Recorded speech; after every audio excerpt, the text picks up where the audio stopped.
ಮಧ್ಯಪ್ರಾಚ್ಯದಲ್ಲಿ ಮತ್ತೆ ಯುದ್ಧದ ಕಾರ್ಮೋಡಗಳು ಕವಿದಿದೆ. ಇತ್ತೀಚೆಗೆ ಮೂಡಿದಂತಹ ಶಾಂತಿಯ ಆಶಾ ಕಿರಣ ಕ್ಷೀಣಿಸ್ತಾ ಇರುವಂತಹ ಬೆನ್ನಲ್ಲೇ ಹಾರ್ಮುಜ್ ಜಲಸಂಧಿಯಲ್ಲಿ ಮತ್ತೆ ದಾಳಿಗಳು ನಡೆದಿದ್ದು ಈಗ ಅಮೆರಿಕ ಮತ್ತು ಇರಾನ್ ನಡುವಿನ ಉದ್ವಿಗ್ನತೆ ಮತ್ತೊಮ್ಮೆ ಅಪಾಯಕಾರಿ ಹಂತಕ್ಕೆ ತಲುಪಿದೆ.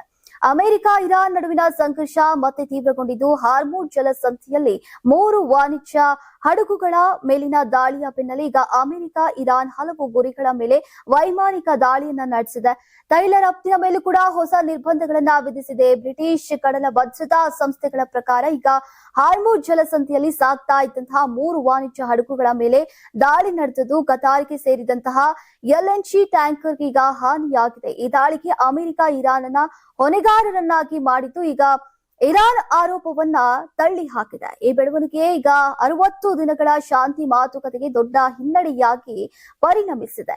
ದಾಳಿಯ ಬಳಿಕ ಅಮೆರಿಕ ಇರಾನ್ನ ರಫ್ತಿನ ಅಂದ್ರೆ ತೈಲ ರಫ್ತಿನ ಮೇಲಿನ ವಿನಾಯಿತಿಗಳನ್ನ ರದ್ದುಗೊಳಿಸಿದ್ದು ಇರಾನ್ ಕೂಡ ಪ್ರತೀಕಾರದ ಎಚ್ಚರಿಕೆಯನ್ನ ನೀಡಿದೆ. ಬಹ್ರೇನ್ ಮತ್ತು ಕತಾರ್ನಲ್ಲಿರುವಂತಹ ಅಮೆರಿಕದ ಸೇನಾ ನೆಲೆಗಳು ಕೂಡ ಬೆದರಿಕೆಗೆ ವ್ಯಕ್ತವಾಗಿದೆ. ಈ ಬೆಳವಣಿಗೆಗಳನ್ನ ಭಾರತ ಸೂಕ್ಷ್ಮವಾಗಿ ಗಮನಿಸ್ತಾ ಇದೆ. ಭಾರತದ ಕಚ್ಚಾ ತೈಲದ ಸುಮಾರು 40% ಹಾಗೂ ಬಹುಪಾಲು LNG ಹಾರ್ಮುಜ್ ಜಲಸಂಧಿ ಮಾರ್ಗವನ್ನ ಅವಲಂಬಿಸಿದೆ. ಹೀಗಾಗಿ ಸಂಘರ್ಷ ಮುಂದುವರೆದ್ರೆ ತೈಲ ಮತ್ತು ಅನಿಲ ಪೂರೈಕೆ, ಪೆಟ್ರೋಲ್, ಡೀಸೆಲ್ ದರ ಹಾಗೂ ಹಣದುಬ್ಬರದ ಮೇಲೆ ಪರಿಣಾಮ ಬೀರುವಂತಹ ಸಾಧ್ಯತೆ ಇದೆ.